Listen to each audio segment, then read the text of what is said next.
ಫ್ಲೋರನ್ fishes ಗೆ heater ನಾವು ಏನಕ್ಕೆ ಯೂಸ್ ಮಾಡ್ಬೇಕಾಗುತ್ತೆ ಅಂಡ್ ಯೂಸ್ ಮಾಡೋದು ಎಷ್ಟು ಡಿಗ್ರಿಲಿ ಮೇಂಟೈನ್ ಮಾಡ್ಬೇಕಾಗುತ್ತೆ ಎಲ್ಲಾ ಸೀಸನ್ ಅಲ್ಲೂ ಹೀಟರ್ ಮ್ಯಾಂಡಿಟರಿನಾ ಅಂಡ್ ಅದೇ ರೀತಿಯಾಗಿ ಯೂಸ್ ಮಾಡಲಿಲ್ಲ ಅಂದ್ರೆ ಏನೇನು ತೊಂದರೆಗಳಾಗುತ್ತೆ ಇವತ್ತಿನ ವಿಡಿಯೋದಲ್ಲಿ ಕಂಪ್ಲೀಟ್ ಅಂಡ್ ಡೀಟೇಲ್ಡ್ ಆಗಿ ಫ್ಲೋರನ್ ಫಿಶ್ ಗೆ ಹೀಟರ್ ಯಾವ ರೀತಿಯಾಗಿ ಯೂಸ್ ಮಾಡಬೇಕು ಅಂತ ಎಕ್ಸ್ಪ್ಲೇನ್ ಮಾಡ್ತೀನಿ, ನೋಟ್ ಮಾಡ್ಕೊಳ್ಳಿ. ನಂಬರ್ 1, ಫ್ಲೋರನ್ ಫಿಶಸ್ ಬಂದು ಹೈಬ್ರಿಡ್ ಆಗಿದ್ದು ಅದನ್ನ ಕ್ರಿಯೇಟ್ ಮಾಡೋದಕ್ಕೋಸ್ಕರ ಸೌತ್ ಅಮೆರಿಕಾದಿಂದ ಉಷ್ಣಾಂಶ ಪ್ರದೇಶದಿಂದ ಬಂದಿರುವಂತ ರೆಡ್ ಡೆವಿಲ್ ಆಗಿರ್ಬೋದು, ಮಿಡಾಸ್ ಆಗಿರ್ಬೋದು, ಟ್ರೈಮ್ಯಾಕ್ಸ್ ಆಗಿರ್ಬೋದು, ಸೊ ಈ ರೀತಿಯಾದಂತ ಚಿಕ್ಲೆಟ್ ವೆರೈಟೀಸ್ ಅದನ್ನ ಕ್ರಿಯೇಟ್ ಮಾಡೋದಕ್ಕೆ ಇನ್ವಾಲ್ವ್ ಆಗಿರೋ ರೀಸನ್ಗೋಸ್ಕರ ನೀವು ಕಂಪಲ್ಸರಿ ಟೆಂಪರೇಚರ್ ನ ಮೇಂಟೈನ್ ಮಾಡಬೇಕಾಗುತ್ತೆ.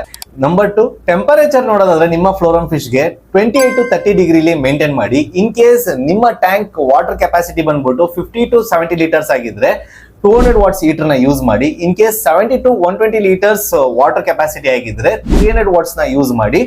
ಅದನ್ನ ಮಾನಿಟರ್ ಮಾಡೋದಕ್ಕೋಸ್ಕರ ಕಂಪಲ್ಸರಿ ನೀವು ಒಂದು ಅಕ್ವೇರಿಯಂ ಥರ್ಮೋಮೀಟರ್ ನ ಇಟ್ಕೊಂಡು ಮಾನಿಟರ್ ಮಾಡಬೇಕಾಗುತ್ತೆ. ಅದ್ರ ಮುಖಾಂತರ ನೀವು ಹೀಟರ್ ಅಲ್ಲಿ ಅಡ್ಜಸ್ಟ್ಮೆಂಟ್ ಮಾಡ್ಕೊಬೇಕಾಗುತ್ತೆ.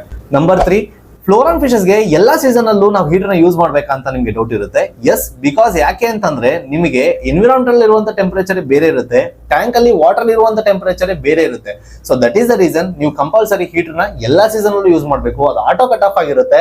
ಒನ್ಸ್ ಅದು 28 to 30 ಡಿಗ್ರಿ ರೀಚ್ ಆಗಿದ ತಕ್ಷಣ ಅದೇ ಆಫ್ ಆಗ್ಬಿಡುತ್ತೆ. ನಂಬರ್ 4, ಇನ್ ಕೇಸ್ ನೀವು ಹೀಟರ್ ಟೆಂಪರೇಚರ್ ನ ಕರೆಕ್ಟ್ ಆಗಿ ಮೇಂಟೈನ್ ಮಾಡಿಲ್ಲ ಅಂತಂದ್ರೆ ನಿಮ್ಮ ಫ್ಲೋರನ್ ಫಿಶ್ ತುಂಬಾ ಸ್ಟ್ರೆಸ್ ಹೋಗೋ ಚಾನ್ಸಸ್ ಇರುತ್ತೆ, ಕಲರ್ ಡ್ರಾಪ್ ಆಗುತ್ತೆ, ಹೆಡ್ ಸ್ಟ್ರಿಂಕ್ ಆಗೋ ಚಾನ್ಸಸ್ ಇರುತ್ತೆ, ಡೈಜೆಷನ್ ಇಶ್ಯೂಸ್ ಬರುತ್ತೆ ಅಂಡ್ ಅದೇ ರೀತಿಯಾಗಿ ವೈಟ್ ಸ್ಪಾಟ್ಸ್ ಕೂಡ ಬರೋ ಚಾನ್ಸಸ್ ಕೂಡ ಜಾಸ್ತಿ ಇರುತ್ತೆ. ಆಮೇಲೆ ನಿಮ್ಮ ಫಿಶ್ ಸೊ ಈ ರೀತಿಯಾದಂತ ಮಿಸ್ಟೇಕ್ಸ್ ನ ಯಾವುದೇ ಕಾರಣಕ್ಕೂ ಮಾಡ್ಕೊಳ್ಳೋದಕ್ಕೆ ಹೋಗ್ಬಿಡಿ. ದಯವಿಟ್ಟು ಎಲ್ಲರೂ ಹೀಟರ್ ನ ಟೆಂಪರೇಚರ್ ನ ಪ್ರಾಪರ್ ಆಗಿ ಮೇಂಟೈನ್ ಮಾಡ್ಕೊಂಡು ಹೋಗಿ. ನಿಮ್ಮ ಫ್ಲೋರನ್ ಫಿಶ್ ಸೂಪರ್ ಹೆಲ್ತಿ ಆಗಿರುತ್ತೆ ಅಂತಾನೆ ಹೇಳ್ಬೋದು.